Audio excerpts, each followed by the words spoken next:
Good morning and welcome to My Catechism.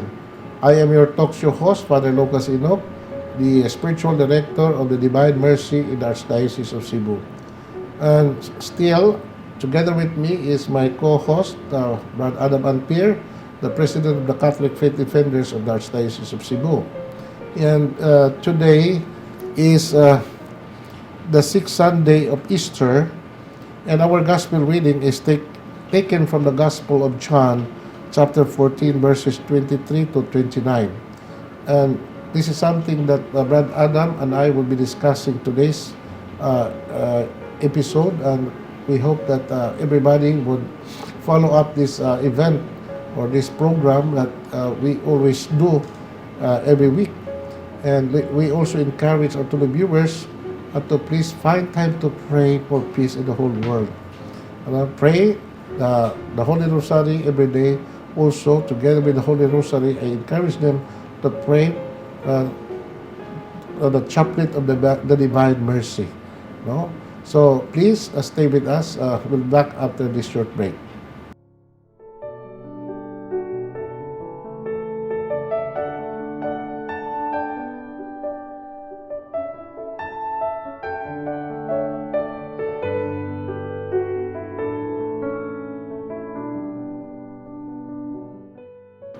Thank you for staying with us. Brad Adams, may buntag o ato mga itang katahuran sa atong mga televiewers karong adlaw.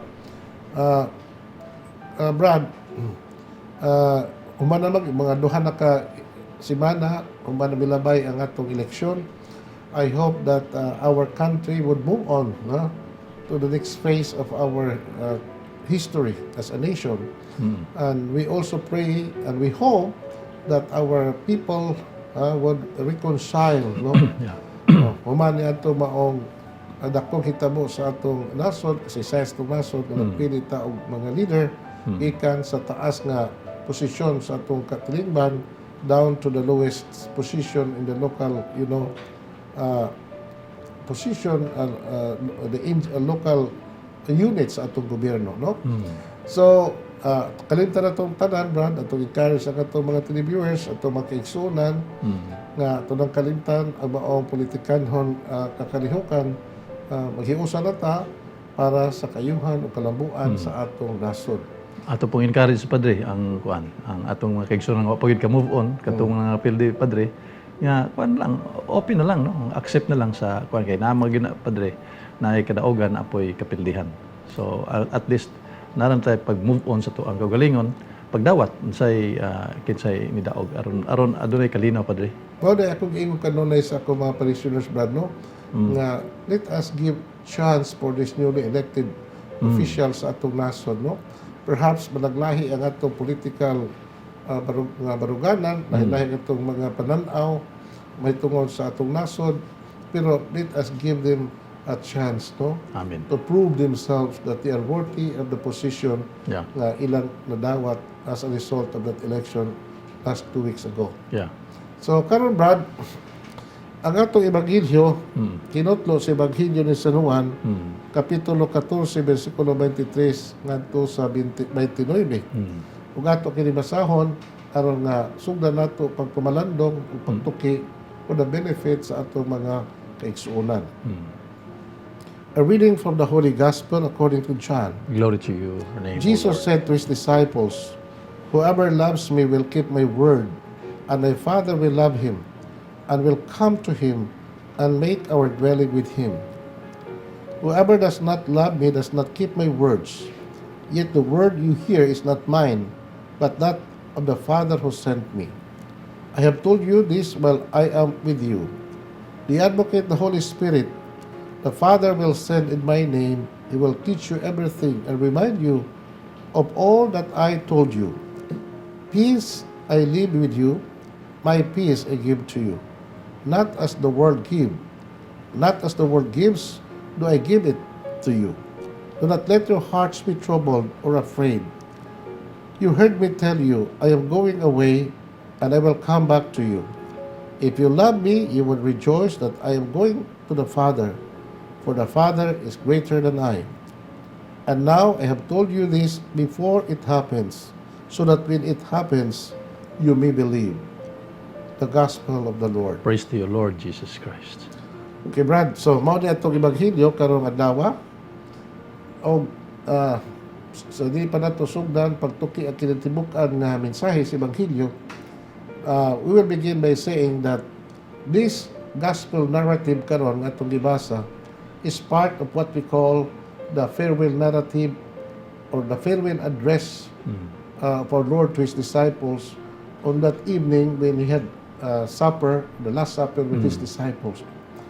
So, makita nato, Brad, no, na ang atmosphere sa maong hitabo was really very, very gloomy and sad because Jesus knew deep in his heart that that was the beginning of His passion, because before Jesus said those words, Judas left the group, no? And you know the intention of Judas why he left the group, no?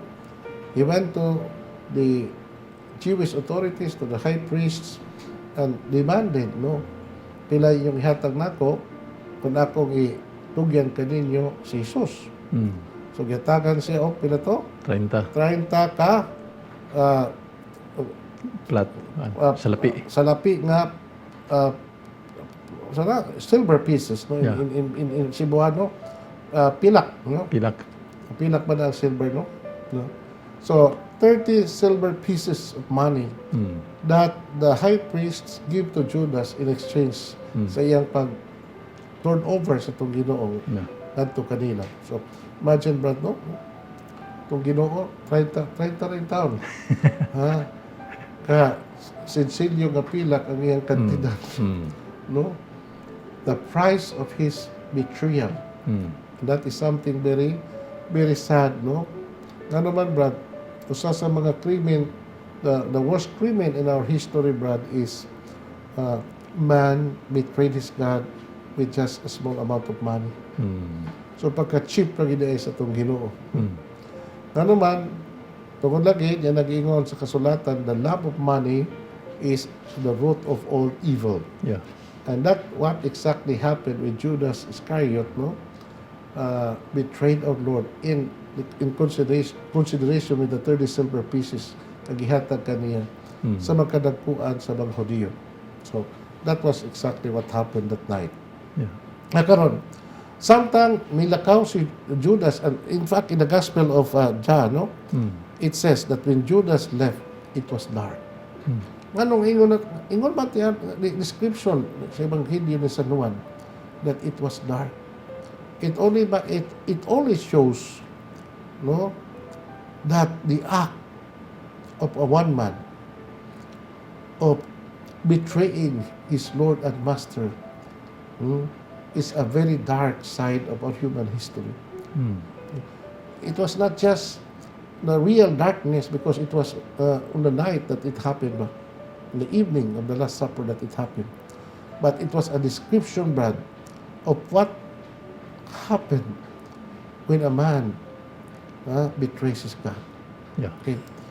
Now, paglakaw ni Judas, sa ko nag-ignon, pipadayon ang atong Ginoo paghatag og farewell discourse yung mga tinunan.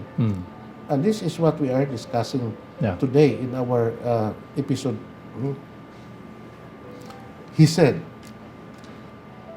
"Whoever loves me will keep my word, and my Father will love him, and will come to him, and make our dwelling with him. Whoever does not love me does not keep my words. Yet the word you hear is not mine, but that of the Father who sent me." Now, Brad, dili mao ni ang mga puong gilitok sa tong Ginoo. Kinahanglan ang mga tinunan niya maminaw sa iyang mga pulong. Yeah. Kay diha sa pagpaminaw sa iyang mga pulong, naa diha ang kamatinudanon sa usa ka tawo sa iyang paghigugma kaniya.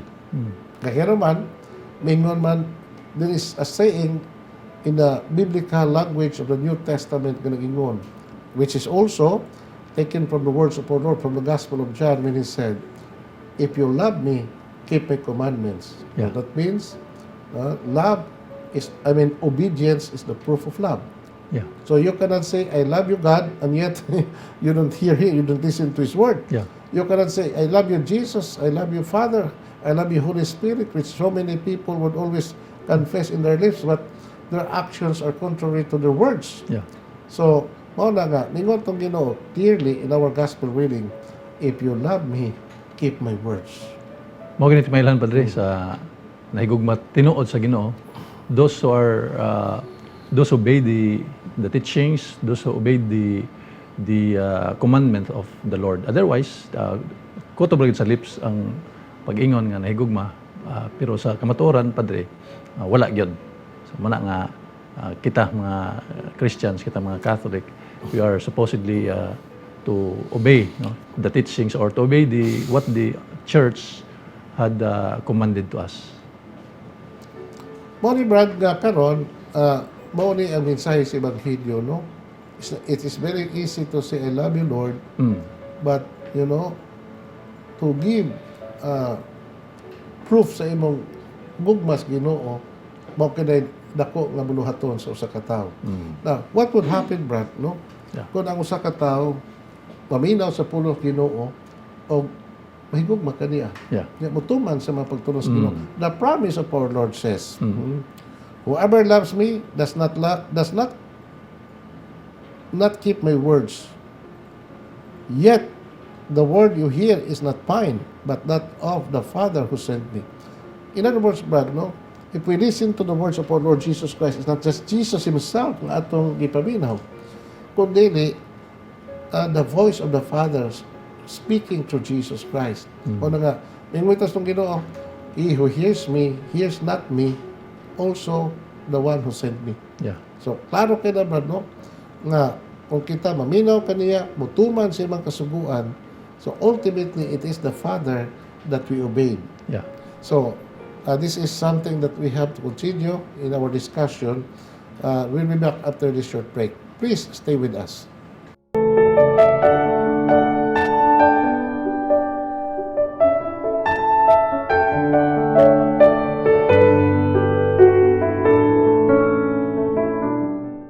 Thank you for staying with us. Nagalang padayon ta sa atong discussion. And there is a promise in our gospel reading today, Brad, no, by the Lord Himself. Nga, matod pa niya, whoever loves me, I and the Father will come to him and make our dwelling with him. Kaya nindot kayo ni Brad? Sa ito pa, kung kita mahigugma sa itong Ginoo, the promise of our Lord, you know, when Jesus makes a promise, He would already fulfill it, no? Yeah. So nga, ang iyang promise, and this is not just a promise, but a firm assurance of our Lord, that if we love Him, He and the Father will come to Him and make the dwelling to Him. Yeah. So, dinotan ni mga pagkasultias itong Ginoo, Brad, no? Na, kung kita, tinutanay yun mahigugma na Jesus, atong Ginoo, dili lamang siya atong mahigugma kundili ang mahal mismo.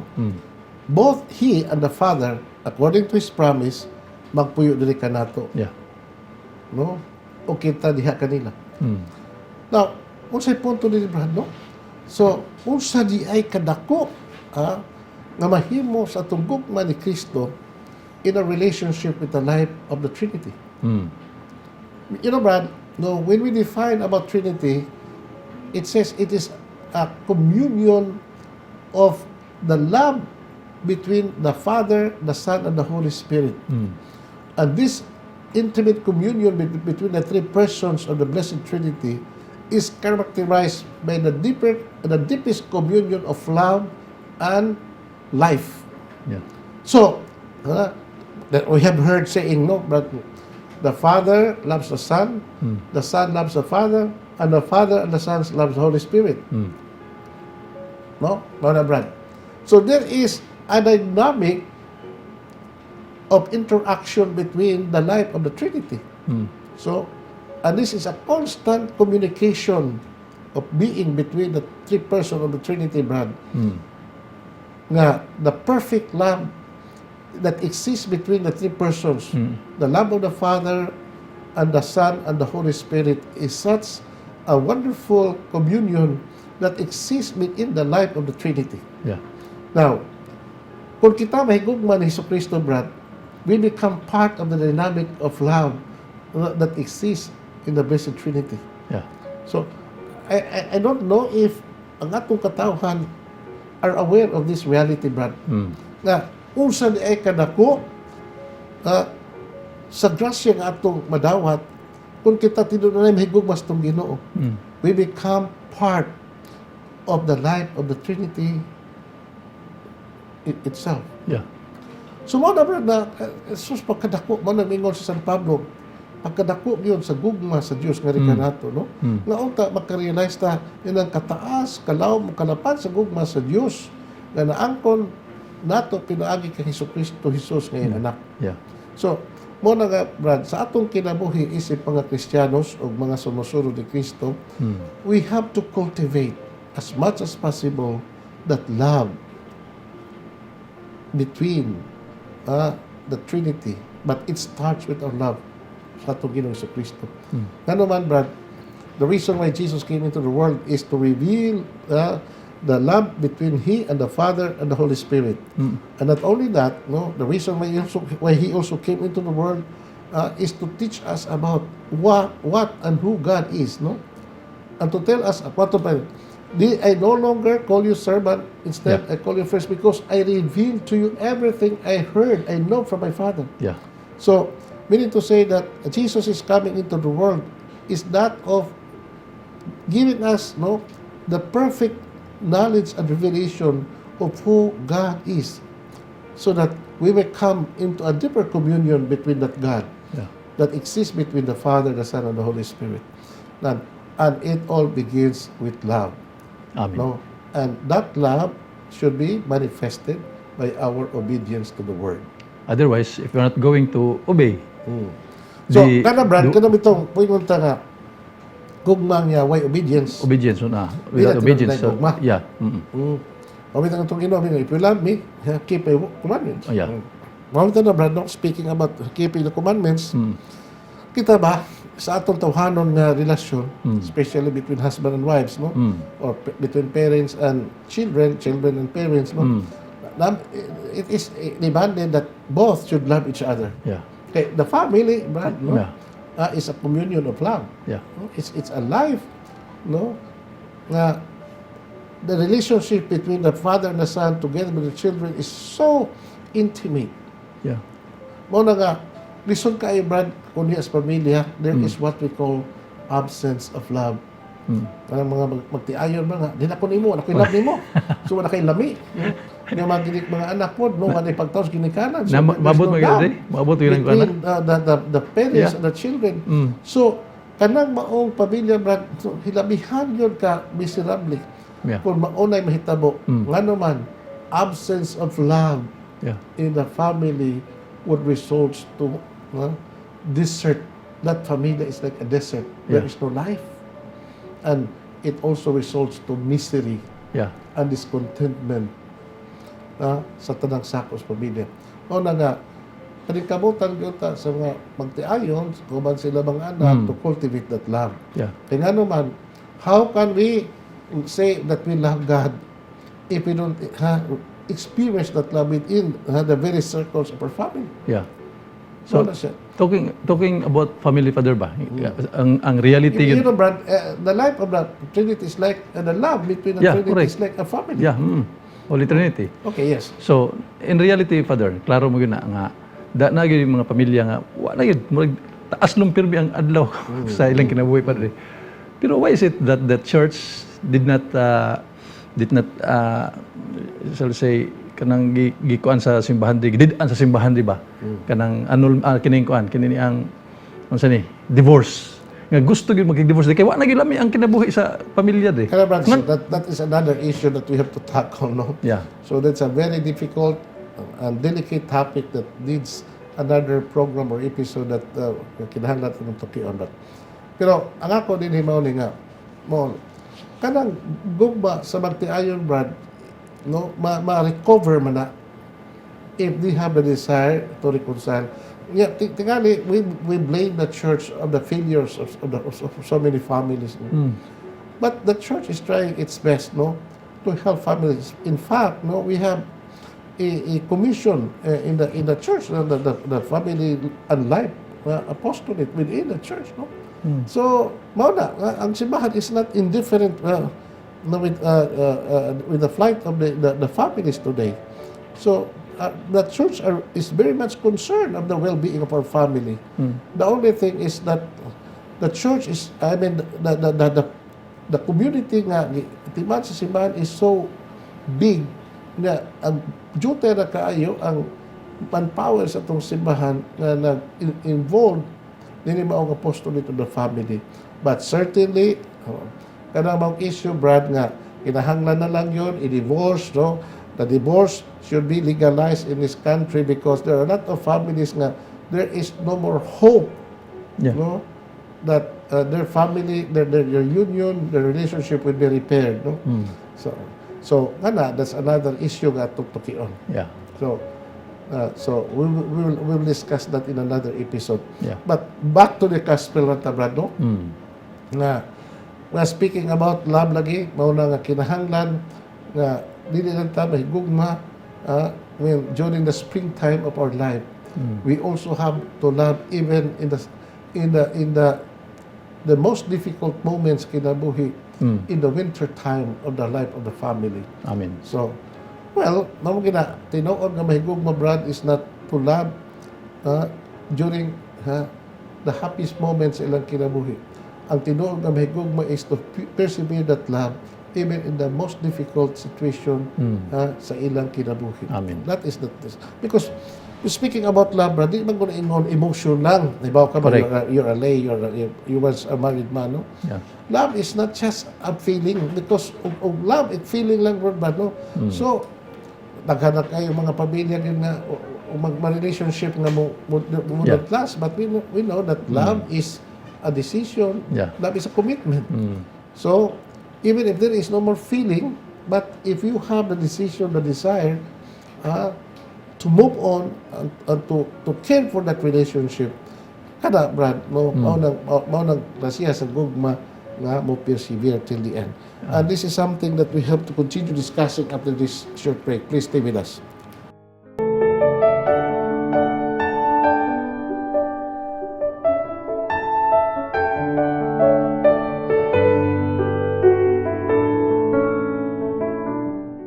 Thank you for staying with us, Brad Adam, padayon ta. So the next verse, Brad, no? Ningon to Ginoo, this is verse 25, no? I have told you this while I am still with you. Yeah. So Jesus was aware that his time together with his disciples was very short na lang. Kaya after those things that iyang i-address yung mga tinon, eventually, he would go to the Mount of Olives and there he would pray, and then he would be arrested, and finally he would be crucified the following day. Yeah. So muna ang event, or the chronology of the event of Christ's Passion. Then Jesus mentioned the advocate, the Holy Spirit. Yeah. That the Father will send in my name. He will teach you everything and remind you of all that I told you. So here, Jesus promised to his disciples that I will not leave you orphan. Yeah. No, ako mobiya diha kaninyo upon I promise that the advocate, the Spirit of truth, will be sent by the Father to assist you in your mission. Yeah. Because I will not leave you orphan. Yeah. Kanang orphan, Brad, inilo kanang ilo. But from the word orphanos in Greek, in Latin, meaning a person bereft from the father. Yeah. But what ang kagilikanan, you are orphan. Okay. Meaning to no. I will still continue abiding in you, but the Holy Spirit would come. Yeah. Now, sa to pa, even if Jesus would would leave his disciples, no? Well, he will be going back to the Father, but he promised ang iyang kanunay na pagkatiman sa iyang mga tinunan. Yeah. So, amo na iyang giingon, I will not leave you orphan. Yeah. I will be with you until the end of time. Amen. Okay. There's another promise of our Lord, and this is something that we have to discuss about this very beautiful promise of our Lord. Mingon siya, peace I leave you, My peace I give to you. Not as the world gives, do I give to you. Do not let your hearts be troubled or be afraid. You heard me tell you, I'm going away and I will come back to you. If you love me, you would rejoice that I'm going to the Father, for the Father is greater than I. The Father is greater than I. Usa naman is big controversial nga text evangelyo, brad, no? Tinaw na di. Sa to pa, kanang inyong Jesus nga inyong gituhuan nga Dios, di gid siya tinuod nga Dios. Oh. Kung saan man niya pagkahimong Dios, Yeah. nga mas dako pa bang ang mga amahan kay kaniya. Yeah. So, we already said that many times that Yeah. Jesus was talking about his being human, being the Son. No? In his human nature, of course, no, the Father is greater than he. But as far as his divine Nature. he and the Father are one. Yeah. Okay, so we have to distinguish, no? Yeah. There are many things that Jesus said as a human person, as a human Nature. speaking in his human nature, but there was also time that Jesus would speak about he as a divine person. Yeah. Okay. Now, Jesus said that he would leave peace to his disciples. Nilang sabi ngon, ako magbilin kaninyo og kalinaw. Ingon po siya, ako maghatag pag inyong kalinaw. So, Brad, speaking about the kalinaw, kung sa ba imong ikasulti ni mong pa-promise tong Ginoo nga siya maghatag o mabiling kalinaw sa mga tinunan. Kanang kalinaw nga kuandre kanang naay guided by the Holy Spirit nga bisan pag naamag ng trouble sa during sa kuandre sa na mga persecutions wagi kalinaw, pero that kalinaw giisgutan sa Panginoon Hesus Kristo. I think the dwelling of the Holy Spirit and the enlightenment of the Spirit during sa ilahang pagkuan padre pag Okay. wali. So, nindot kayo rin mo pong pabit, but there is a commentary from this book that I read about the peace that Jesus would give. It says, Jesus speaks of his gift, and his gift is the gift of peace. Now, in the Bible, the word peace is shalom. Shalom. Shalom. In Hebrew. So, what does shalom mean Yeah. to us? And of course, no, to the disciples of our Lord and to Jesus himself. Shalom never means simply the absence of trouble. Yeah. Because when we talk about peace, no, the definition of the word of peace is absence of trouble. Yeah. So kung may kagubot, kung may kuan, Peace. doon kalinaw. Pero the peace that Jesus promised to give, no, is something more greater than what the word can give. Yeah. It means everything which makes for our highest good. So the peace that Jesus gives to us, no, is the totality of everything that makes our life great. Yeah. That includes, no, kalinaw, dili sa kasing-kasing, but for all nga mga grasya ihatag kanato, no, both the spiritual and material gifts ihatag kanato make our life a better life, no. So it says it means everything which makes for our highest good. The peace which the world offers is the peace of escape. The peace which comes from the avoidance of trouble. That is the peace that the world is searching always, Yeah. and from refusing to face things. However, the peace which Jesus offers us is the peace of conquest. What does it mean? It means no experience of life can ever take it from us, and no sorrow, nor danger, nor suffering can ever make it less. It is independent of outward circumstances, meaning that the peace that Jesus offers us to give is something far greater than the world can offer. Yeah.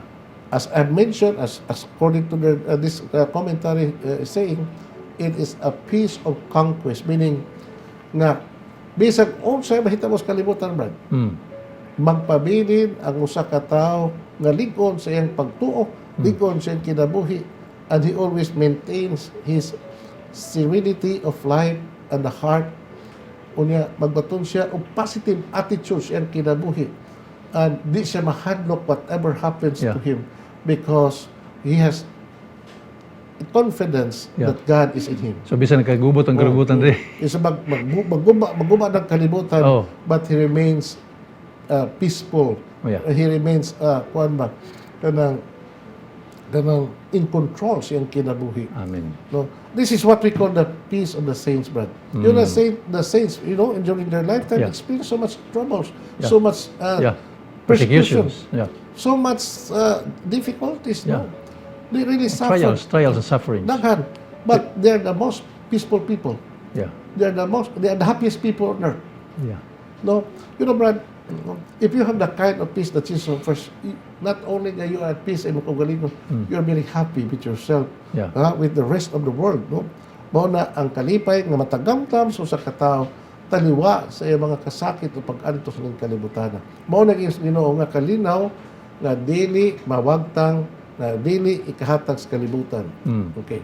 So, hinautong ta, Brad, nga kita sa atong kinabuhi karon na magbaton ani mao kalinaw. Yeah. But again, for us to be able to possess that peace that Jesus offers or the shalom nga gihatag nato sa Ginoo. Again, let us go back to what Jesus said nga we have to abide in Him. Yeah. We have to obey His word and keep His commandments. Yeah. Wa gani na, Brad, na pareho ko ng tao, Brad, no? A person na tinud-anay nga makabaton og shalom gyud siyang pagkatao. The peace that Jesus offers, nagasukat ka na, Brad, sa pagpuyo og usa ka malinis nga kasing-kasing. Malinis nga konsensya. Malinis ka kinabuhi. Kaya kung usa ka tawo malinis o kasing-kasing, no, kantaw na tong kanang clear ang iyang konsensya, Brad. Wa gyud siya kahadlukan. Yeah. So in short, Father, naa ka sa estado sa grasya. Correct. So, you cannot have peace without the grace of God. No? Amen. Ano man, kay peace and sin cannot go. The shalom and the sin cannot go together. So, the way to conquer sin is to have the shalom in your heart. Amen. No, and it needs conversion.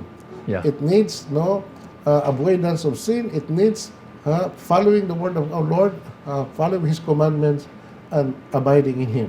So, mao na ang mga itawag na to conditions for us to be able to experience that peace offers before He ascended into heaven. Sa ito pa, Father, kining tao nga magkasala, wala peace in his mind or... Oy, Brad, sultihan ka, Brad, no? The greatest enemies of sa katao, Brad, is to have a troubled conscience. Why is a person not at peace in conscience? Yeah. Definitely, ang tubangan na, when he lives in sin, when he is not in a state of grace. Yeah. So, mao gina, Brad. So, as much as possible, kinahanglan nga naagita kanunay sa kahimtang sa grasya. Amen. As much as possible, if ever we fall into sin, because we are just humans, Yeah. so the grace of God is always there. The sacraments of reconciliation is always Amen. available. So let us always be reconciled with the Lord, Amen. so that we could recover the loss of grace as a result of our sinning. Yeah. So mao na siya, Brad. Muna nga karon, we are now in this fifth Sunday of Easter. Next Sunday, I would like to announce to our televiewers that there will be a great feast, this coming Sunday, and that will be the feast of the Ascension of our Lord. Yeah. And after that, the Sunday after next Sunday, will be the feast of Pentecost. Pentecost Sunday. Jesus promised to His disciples the coming of the Holy Spirit. Amen. Okay? So, thank you, Brad Adam. Thank you sa mga televiewers sa ilang makanunayon nga pagsunod ng atong programa. And we hope you shalom. Shalom. Okay? The Lord be with you. And with your And spirit. the Almighty God bless you, the Father, the Son, and the Holy Spirit. Amen. Go in shalom. Amen.